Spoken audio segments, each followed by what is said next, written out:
ஆக்வாரிஜியா. ஆக்வாரிஜியா அப்படின்ட்டு ஒரு லட்டின் வேர்டுங்க. அவன் என்ன சொல்லியிருக்கான்னா லட்டின் வேர்டுன்னு சொல்லியிருக்கான். அதுக்கு இன்னொரு பெயர் இருக்கு, அதுதான் ராயல் வாட்டர். இப்போ ராயல் வாட்டர் அப்படின்னு சொல்லி எடுத்துக்கிட்டோம்னா அது ஆக்வாரிஜியா தாங்க. ஸோ டைரக்டா இருக்கும் கொஸ்டின்ஸ். ராயல் வாட்டர்னா என்ன? What is royal water? Aqua regia is a royal water. இது ஒரு ஃப்ரெஷ்ஷா ப்ரிப்பேர் பண்ண ஒரு மிக்சருங்க.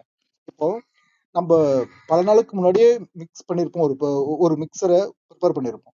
பட் அதனுடைய அந்த எஃபிசியன்சி வந்து குறைஞ்சிருக்கலாம். ஸோ அதனால தான் இவன் சொல்றான் ஃப்ரெஷ்லி ப்ரிப்பேர்டு மிக்சர் அப்படின்னு சொல்லி சொல்றான். ஓகே, இதுல என்னென்ன ஆசிட்ஸ் வந்து யூஸ் பண்றாங்க அப்படின்னு சொல்லி பார்த்தோம்னா, ஒன்று ஹைட்ரோக்ளோரிக் ஆசிட், இன்னொன்று நைட்ரிக் ஆசிட்.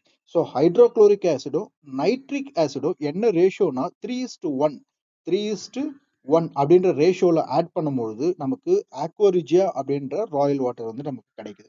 சரி, ஓகே, இதுதான் கோல்டை டிசால்வ் பண்ணக்கூடிய ஒரு லிக்யூடுங்க. ஸோ இது மென்ஷன் பண்ணியிருக்கான், இட்ஸ் டிசால்வ்டு கோல்ட்ஸ் அப்படின்னு சொல்லி மென்ஷன் பண்ணியிருக்கான். ரைட்டுங்களா? So aqua regia highly corrosive and fuming liquid அப்படின்னு சொல்லி மென்ஷன் பண்றான்.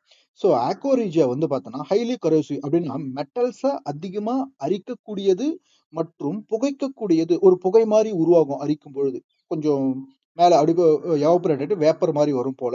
ஸோ அதனால ஃபியூமிங் லிக்யூட் அப்படின்னு சொல்லி சொல்றாங்க.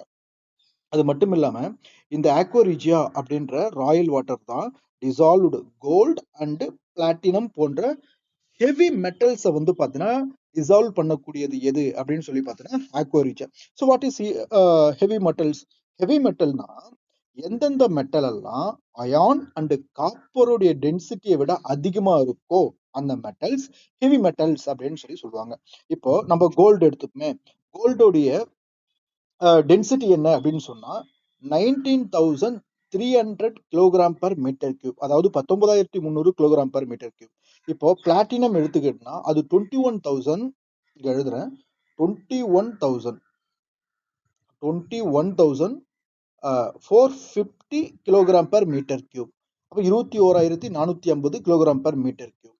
ஸோ அப்போ காப்பருக்கும் அயானுக்கும் என்ன density? So iron 7,870 kilogram per metre cube, copper 8,960 kilogram per metre cube. Literally இது ரெண்டுத்தையும் விட, அதாவது அயானையும் காப்பரையும் விட இதனுடைய டென்சிட்டி, கோல்டு அண்ட் பிளாட்டினத்துடைய டென்சிட்டி ரொம்ப ரொம்ப அதிகம். ஸோ அதனால தான் இதை ஹெவி மெட்டல்ஸ் அப்படின்னு சொல்லி சொல்றாங்க. இந்த ஹெவி மெட்டல்ஸை சாதாரண ஆசிட்ஸால வந்து பார்த்தீங்கன்னா மெல்ட் பண்ண முடியாது, உருக்க முடியாது, கரைக்க முடியாது. ஸோ அதுக்காக ஸ்பெஷலாக ப்ரிப்பேர் பண்ண ஒரு லிக்யூட் தான் வந்து பார்த்தீங்கன்னா ஒரு மிக்சர்னு சொல்லலாம். அந்த மிக்சர் தான் வந்து பார்த்தீங்கன்னா ஆக்வாரிஜியா. இந்த ஆக்வாரிஜியோட நேம் வந்து பார்த்தீங்கன்னா ராயல் வாட்டர். டைரக்டா இருக்குங்க கொஸ்டின்ஸ். என்ன ரேஷியோன்னு கேட்பாங்க, 3:1. அது எந்த லாங்குவேஜ்னு கேட்கலாம், லட்டின் லாங்குவேஜ் இருந்து கேட்கலாம். ரைட்டுங்களா?